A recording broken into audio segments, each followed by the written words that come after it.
बिस्मिल्लाहिर्रहमानिर्रहीम, अस्सलाम वालेकुम नाज़रीन, आप यूट्यूब और फेसबुक चैनल देख रहे हैं। मैं राना उज़ैर हूँ। नाज़रीन, आज की रात पाकिस्तान की सियासत में बहुत अहम है क्योंकि इमरान खान साहब को गिरफ्तार करने की मनसूबाबंदियाँ कर ली गई हैं और कल इमरान खान साहब इस्लामाबाद में बेशतर मुकदमात में ज़मानत के लिए वहाँ पर आ रहे हैं। सुप्रीम कोर्ट पेश होंगे, इस्लामाबाद हाई कोर्ट के अंदर पेश होंगे। तो कल का दिन जो है वो बहुत इंपॉर्टेंट हो चुका है। इस्लामाबाद में इस वक्त गैर मामूली नकलो हरकत है, लेकिन आज इमरान खान साहब शदीद गुस्से के अंदर नजर आए और आज उन्होंने तमाम कश्तियां जला दी हैं। उन्होंने कहा कि जनाब बस बहुत हो चुका है, इनफ इज इनफ। जनाब कुछ बड़ी खबरें हैं जो लेकर आपकी खिदमत में हाजिर हुआ हूँ। सबसे पहली खबर पर आज हमने बात करनी है कि इमरान खान साहब ने army chief general Asim Munir और DGISPR मेजर जनरल अहमद शरीफ के खिलाफ जिस तरह से तबले जंग बजा दिया है, उसकी टाइमिंग इस वक्त बहुत इंपॉर्टेंट हो चुकी है। जब पहली बार खान साहब गिरफ्तार हुए थे उस वक्त भी इन्होंने ISPR को ललकारा था और अब की बार इमरान खान साहब ने दोनों को ललकार दिया है और गेम आउट ऑफ कंट्रोल हो चुकी है। आज की इस हवाले से मुकम्मल डिटेल्स हैं वो मैंने आपके सामने रखनी है कि अब होने क्या जा रहा है जिस तरह से आज इमरान खान साहब ने तबले जंग बजा दिया है।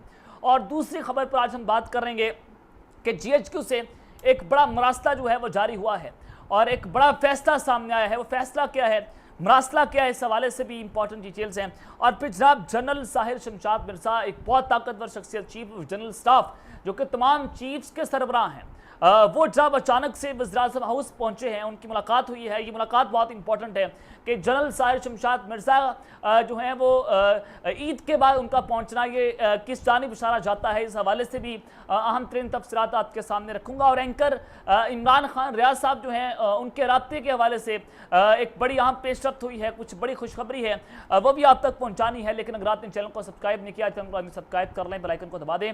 आने वाली तमाम तरह अपडेट्स आपकी खिदमत में बर वक्त पेश होती रहें।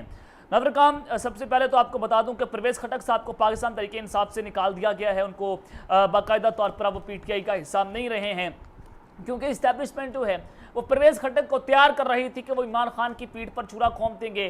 उनके पास बड़े इलेक्टेबल्स हैं, वो KPK से लाएंगे और फिर PTI को तोड़ देंगे। तो परवेज़ खटक साहब अब किसी भी वक्त पीपल्स पार्टी का हिस्सा बन सकते हैं। उनकी पुरानी जमात है जिस जमात से वो आए थे, तो वो दोबारा पाकिस्तान पीपल्स पार्टी में वापस जा सकते हैं। ये खबरें जो हैं वो तो जनाब अपनी जगह के ऊपर मौजूद हैं, लेकिन सुहेल अब्बासी साहब जो हैं आज उन्होंने जियो न्यूज़ के प्रोग्राम में एक अहम इंकशाफ किया। उन्होंने कहा कि 9 मई से मुतल्लिक एक अलग कमेटी बनाई गई थी जिसमें अहम रहनुमा जो हैं वो शामिल थे। उसमें परवेज़ खटक साहब जो हैं वो शामिल नहीं थे और परवेज़ खटक साहब जिना हाउस हमले से मुतल्लिक ला इल्म थे।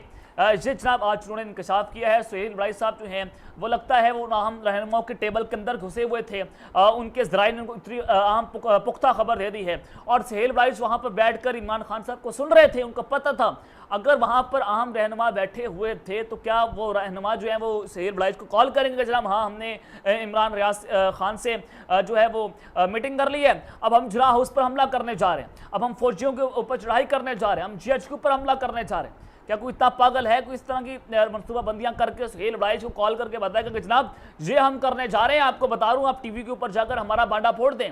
अब आप इनकी मुनाफिकत का यहाँ पर अंदाजा लगा सकते हैं किस तरह से ताकतवरों को कहने के ऊपर अपनी जिंदगी के आखिरी हिस्सा भी जनाब ये लानतों के ऊपर गुजार रहे हैं, ये झूठ के ऊपर गुजार रहे हैं, ये मुनाफिकत के ऊपर गुजार रहे हैं, जबकि इनको समझना चाहिए पाकिस्तान जो है वो खतरनाक दुराई के ऊपर खड़ा हुआ है।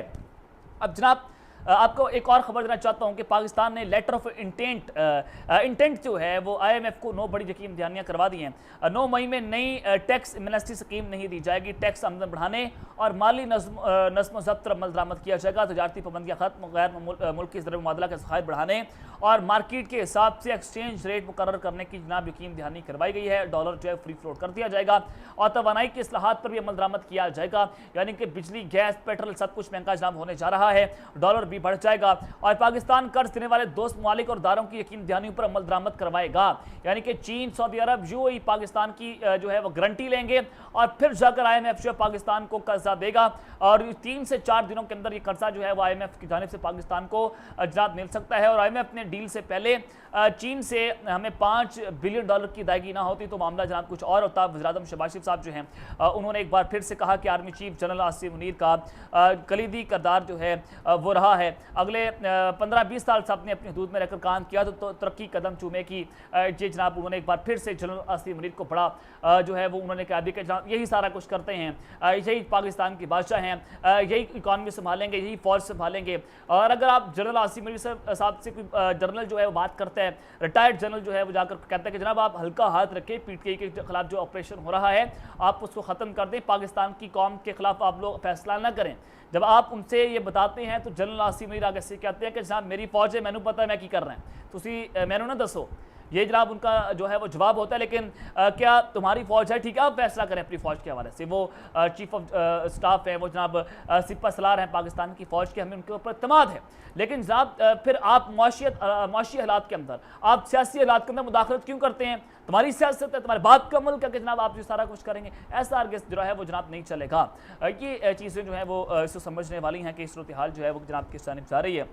लेकिन सबसे पहले आपको मैं इमरान खान रियाज साहब के हवाले से खबर दे देता हूं कि उनकी रहाई के हवाले से खबरें कुछ चल रही हैं। मियां अली इशफाक साहब उनके वकील हैं, वो उनका मुकदमा भी लड़ रहे हैं, तकरीबन 2 माह हो चुके हैं। इमरान रियाज का अभी तक किसी को नहीं पता और यही परसेप्शन है कि ISI ने उनको उठा लिया और फिर उनको जनाब अगवा कर रही है, उनको जो है वो क्या नाम है, उनको नामालूम जगह पर रखा गया है। तो ये सारी चीज़ें जो है जिनका भाड़ा जो है मियां अली इशफाक साहब ने फोड़ दिया। उन्होंने कहा कि जो इमरान रियाज की फिजिकल एजुकेशन है वो एक सिविलियन इदारे के पास है, यानी कि मिलिट्री इदारा जो है उनको नहीं रखे हुए, बल्कि सिविलियन इदारे के पास इमरान रियाज खान मौजूद हैं, वो बिल्कुल तंदुरुस्त हैं, वो ठीक हैं और उनको कंट्रोल कोई और बेशक कर रहा होगा लेकिन सिविलियन इदारे के पास मौजूद है। उनकी सिटी का भी उनको पता है। उन्होंने कहा कि जनाब मैं ये बताना नहीं चाहता क्योंकि वो हो सकता है कि उनको वहाँ से शिफ्ट करके कहीं और शिफ्ट कर दिया जाए, तो मैं नहीं समझता कि मैं ये बताकर इमरान रियाज को मज़ीद मुश्किल के अंदर डालूँ। तो इस हवाले से वो कहते हैं कि इमरान रियाज साहब जो हैं उनकी सेहत सबसे पहले है, वो वालिद तरजीह है, तो लिहाजा वो उनका मुकदमा भी लड़ेंगे और उनको जल्द से जल्द रिहा जो है वो करवा लेंगे।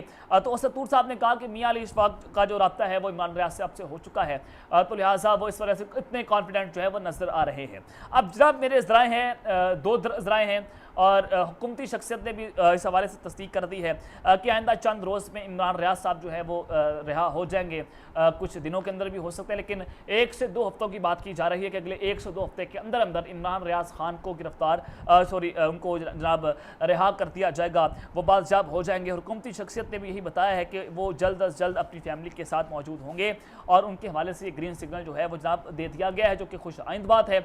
और इमरान रियाज साहब जो हैं वो जल्द अज जल्द जनाब आप उनको अपने दरमियान में देखेंगे, वो इस वक्त किस हालत के अंदर अल्लाह ताला उनकी हिफाजत फरमाए। लेकिन साहब अब मैं आपको बताना चाहता हूँ कि GHQ से एक जो है वो मरासला जारी हुआ है और वो मरासला क्या है, आपको पता है कि बहुत सारे सहाफ़ी हैं जो कि स्पोक्स पर्सन हैं और आपने अंसार अब्बासी को देखना हो, उनको सुने तो आपको अंदाज़ा हो जाएगा कि दारा क्या चाहता है।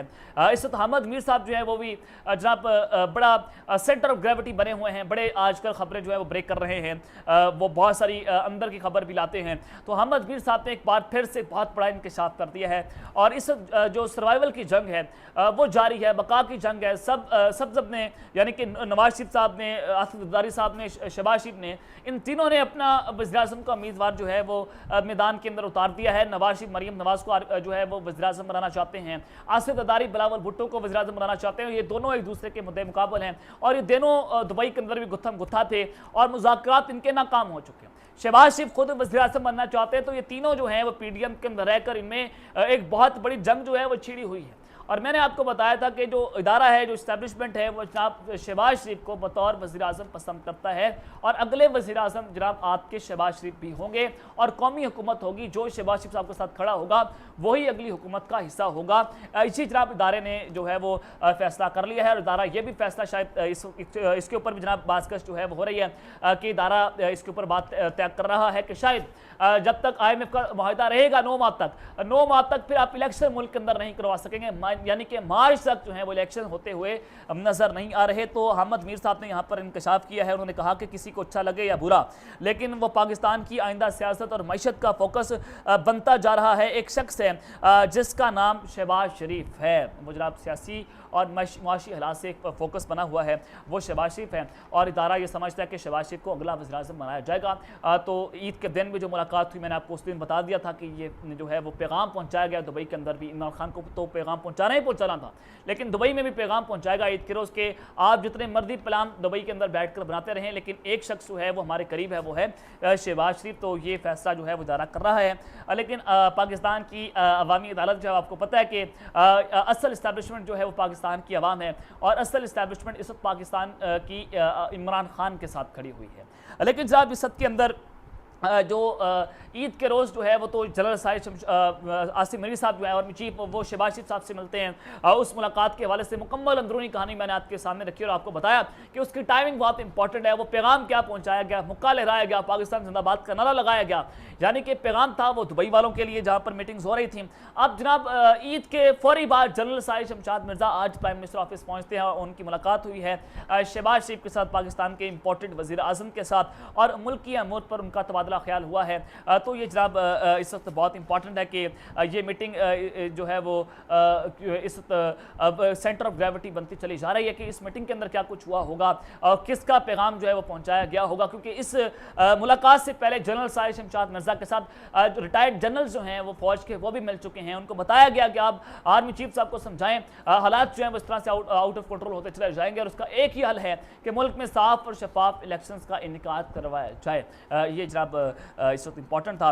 लेकिन जनाब मैं आपको एक और यहाँ पर बड़ी खबर देना चाहता हूँ इमरान खान साहब के हवाले से कि आज उन्होंने आर्मी चीफ और ISPR के खिलाफ जो है वो तबले जंग बजा कर रख दिया है और जनाब सबको उन्होंने आज नंगा करके रख दिया है और सारे के सारे जो हैं वो कटहरे के अंदर लाकर खड़े कर दिया। खान साहब ने आज अब तक का सबसे ख़तरनाक खिताब किया और खान साहब आज बड़े गुस्से के अंदर दिखाई दिए। गुस्से में क्यों? एक तो सबसे पहले खान साहब ने जुमे के रोज़ पाकिस्तान के अवाम को कॉल दे दी कि वो स्वीडन में जो कुछ हुआ, जो कुरान की बेहुरमती हुई, उसके खिलाफ निकलें और जिंदा कौम होने का सबूत दें और बताएं कि पाकिस्तान इस्लाम के नाम पर बना हुआ है। और फिर उसके बाद इमरान खान साहब ने कहा कि ये लोग जो है वो डरे हुए हैं और इमरान खान इनके लिए डरावना ख्वाब बन चुका है कि कहीं इमरान खान वापस ना आ जाए और वो हमें ना पकड़ लें। मैं तैयार हूँ, कल ये मुझे गिरफ्तार कर सकते हैं और किसी भी टाइम भी इन्होंने प्लान बनाया हुआ है कि मुझे जेल भेज दें। और फिर इमरान खान साहब ने उसके बाद ये बताया कि मेरे ऊपर 3 से 4 कत्ल के केसेस जो है वो बनाए गए हैं और उनके अंदर जनाब ये मुझे किसी भी वक्त जो है वो लंबे अरसे के लिए जेल के अंदर डाल सकते हैं। सबसे पहले वही जनाब वकील कत्ल केस था जिसमें इमरान खान साहब कल सुप्रीम कोर्ट के अंदर भी पेश होंगे। खान साहब ने उस हवाले से सारे इंकशाफात की। उन्होंने कहा कि 10:30 बजे अब्दुल रज़ाक सर को कत्ल किया जाता है और 2 बजे आकर मेरे खिलाफ प्रेस कॉन्फ्रेंस हो जाती है। इतनी जल्दी तहकीकात भी हो गई, ट्रायल भी हो गया और फैसला भी दे दिया और फिर उसके ऊपर मेरे ऊपर FIR दर्ज होती है और 12 घंटे तक पुलिस जो है वो उस वकील के बेटे को पकड़ कर रखती है और वो बेटा ये बयान देता है कि इमरान खान ने मेरे बाप को कत्ल कर दिया है। लेकिन उसी वकील की बीवी ने ये बताया कि जनाब ये जो है वो फैमिली ने है जो है वो उनको कत्ल किया है, ये इसके पीछे इमरान खान का हाथ नहीं है। तो इमरान खान साहब ने कहा कि ये इसके ऊपर मेरे ऊपर केस जो है वो डाल दिया गया और फिर लतीफ़ खोसा के घर पर जो फायरिंग हुई वो केस इमरान खान के ऊपर डाल दिया गया, ज़ुबैर नियाज़ी के ऊपर। जिले शाह कत्ल केस इमरान खान पर डालने की कोशिश की और फिर इमरान खान साहब ने कहा कि जनाब जब उसका पोस्टमार्टम हुआ तो पता चला कि 26 जगह के ऊपर उसको तशद्दुद किया गया। उसके बाद जनाब वो फौरी तौर पर पीछे हट गए हैं और फिर उन्होंने कहा कि जनाब ये तो केस हमारे पल्ले पड़ रहे हैं। और उसके बाद जो सबसे इंपॉर्टेंट बात थी खान साहब ने की कि जनाब जो इस वक्त मुल्क के अंदर हो रहा है और बड़ा शोर है, क्या ISPR ने कहा कि 9 मई के अंदर फौज की तौहीन होगी, क्या हम कमी हैं, क्या हमारी इज्जत नहीं है, क्या किसी और की तौहीन नहीं हो सकती? ये इमरान खान साहब ने सवाल पूछा कि जिस तरह से मुझे गिरफ्तार करके ये लोग लेकर गए, मेरा गिरबान पकड़ा, मुझे डंडा मारा, मुझे रेंजर लेकर आए, कमांडो लेकर आए, शीशे तोड़े, अमले को मारा, क्या मेरी तौहीन नहीं हुई थी? और इमरान खान साहब ने कहा कि आप इंडिपेंडेंट इन्वेस्टिगेशन करें, मैं साबित करूंगा और आप टीवी के ऊपर सामने मुझे लेकर आए, मैं साबित करूंगा कि जनाब के प्री प्लान सारा कुछ था जो 9 मई को हुआ है और इदारे जो है वो PTI को क्रश करना चाहते हैं। किसी की इतनी जरूरत नहीं है कि वो जो है वो आइन के खिलाफ जाए, तो पाकिस्तान की कौम जो है वो तैयार रहेगी। इमरान खान साहब ने अपना आज पैगाम पहुंचाया। तो अब तक के लिए अपना ख्याल रखिएगा। इस तरह अपना ख्याल रखने के बाद पाकिस्तान जिंदाबाद।